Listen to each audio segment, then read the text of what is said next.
Assalamualaikum warahmatullahi wabarakatuh. Perkenalkan, saya Panji Sudrajat dari Sistem Informasi. Em, di video kali ini saya akan membahas tentang beberapa upaya pemerintah dalam peningkatan pertumbuhan ekonomi nasional, dan termasuk cara pemerintah dalam membuat dunia itu ingin berinvestasi kembali ke negara kita. Di sini adalah saya cuma mengambil beberapa kebijakannya doang. Jadi saya akan menambahkan di ujung video nanti kebijakan pemerintah dalam vaksinasi dan sederet kebijakan kontroversial lainnya. Nah, ini semua video ini saya buat untuk memenuhi tugas pendidikan kewarganegaraan semester 1 Sistem Informasi sebagai landasan untuk ujian tengah semester dan ujian akhir semester. Oke. Baiklah, kita mulai dari berita yang pertama. Berita ini dicuatkan pada tanggal 7 bulan Agustus 2020, lebih tepatnya pada jam 16.22 di kompas.com. Nah, saya akan membacakannya terlebih dahulu. Di sini mantan Menteri Keuangan Khatib Basri mengatakan bahwa triwulan 3 itu menjadi momentum penting bangkitnya perekonomian Indonesia agar tidak tergelincir ke jurang resesi.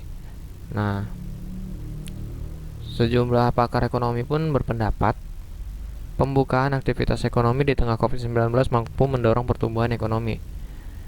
Nah, baiklah, kali ini kita akan masuk ke poin-poin pentingnya, yaitu 5 upaya pemerintah dalam pertumbuhan ekonomi nasional. Nah, langkah tersebut dipilih karena pada masa krisis akibat pandemi COVID-19, belanja pemerintah diakui sebagai instrumen pengungkit pemulihan ekonomi. Berikut adalah beberapa poinnya, yaitu lewat belanja besar-besaran pemerintah dalam negeri meningkat, permintaan dalam negeri meningkat, dan dunia usaha tergerak untuk berinvestasi. Maksudnya adalah lewat belanja besar-besaran permintaan dalam negeri itu bakal meningkat dan dunia usaha tergerak untuk berinvestasi, yaitu dunia usaha itu bergerak untuk berinvestasi kembali dan membangun kembali perekonomian yang ada di Indonesia gitu. Nah, ini dikemukakan oleh Menteri Koordinator Bidang Perekonomian Erlangga Hartanto. Terus kedua, pemerintah membentuk Komite Penanganan COVID-19 dan Pemulihan Ekonomi Nasional. Pada komite ini, Erlangga Hartanto bertindak sebagai pemimpin dan Erick Thohir sebagai ketua pelaksana. Di sini adalah pemerintah membentuk Komite COVID-19 untuk Pemulihan Ekonomi Nasional. Fungsinya adalah supaya COVID-19 ini cepat selesai, maka dibentuklah komite penanganannya agar segera selesai dan pemulihan ekonomi nasional itu bisa kembali ke jalur utama sebelum ada COVID-19 gitu. Ketiga, pemerintah memberi bantuan kredit bunga rendah dan menyiapkan berbagai program UMKM bergeliat kembali. Salah satunya adalah kebijakan restrukturisasi dan subsidi bunga kredit, yaitu artinya adalah pemerintah memberikan bantuan kredit bunga rendah, yaitu memberikan bantuan kredit bunga rendah kepada orang-orang yang ingin membuka UMKM baru gitu.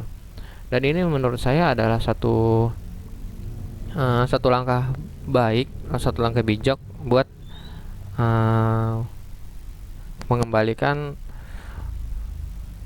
mengembalikan ekonomi Indonesia, ya kan? Terus yang keempat, pemerintah menempatkan dana di perbankan guna memutar roda ekonomi. Nah, di sektor perbankan juga itu ditempatkan oleh pemerintah dana di sana agar perbankan itu tidak terlalu turun dan tidak anjlok sahamnya. Nah, adapun penempatan yang telah dilakukan adalah sejumlah 30 triliun di himpunan bank milik negara dan 11,5 triliun di bank pembangunan daerah. Berkat langkah tersebut, penyaluran kredit pembangunan mulai membaik, terbukti hingga Rabu 22 bulan 7 2020. Penyaluran kredit dalam penempatan dana di himpunan bank milik negara Himbara telah dilakukan kepada 518.797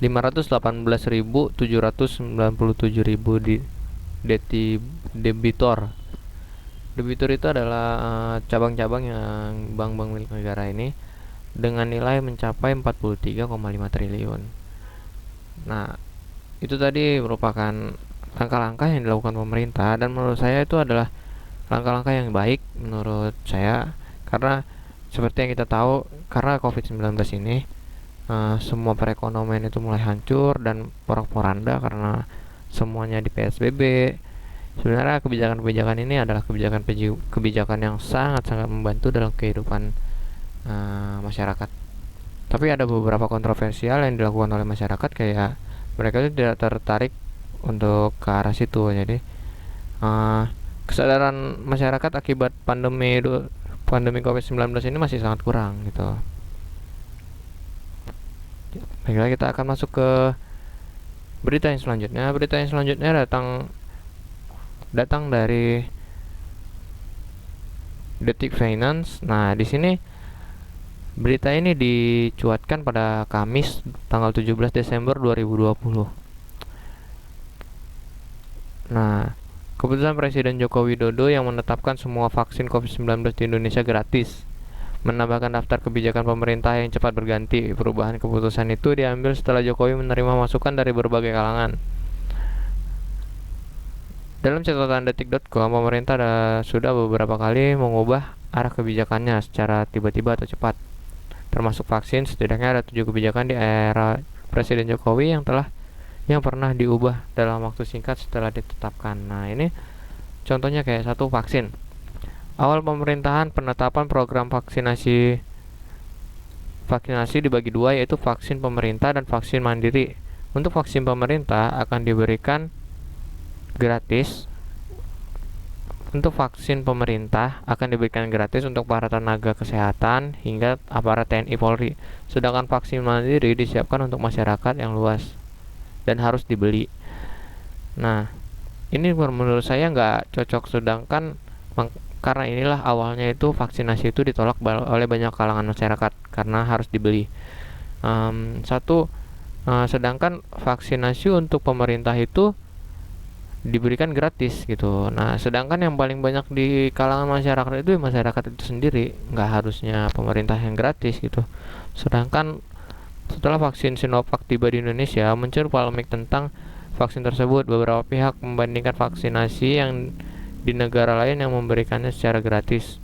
Nah, mulai saat itulah, namun sebelum vaksinasi perdana dilakukan, Presiden Jokowi kemudian mengumumkan bahwa vaksin akan diberikan secara gratis kepada masyarakat dengan alasan telah menerima banyak masukan hingga akhir kebijakan vaksinasi ditimbang kembali. Hari ini saya akan menyampaikan, ini kata dari Presidennya. Hari ini saya akan menyampaikan perkembangan vaksin COVID-19.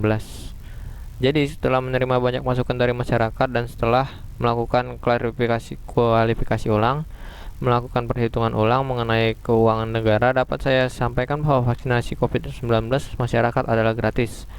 Sekali lagi, tidak ada dikenakan biaya sama sekali, ucapnya pada Rabu tanggal 16 bulan 12 2020. Nah,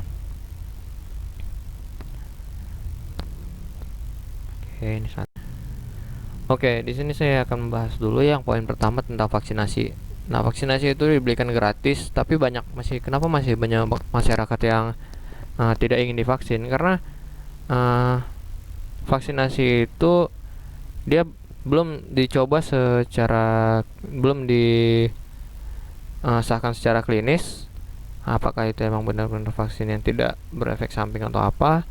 Dan di sisi lain ada masyarakat yang berpendapat bahwa wah, vaksin untuk pejabat dia vaksinnya yang bagus. Kalau buat masyarakat karena gratis, kasih aja vaksin yang asal-asalan gitu. Enggak.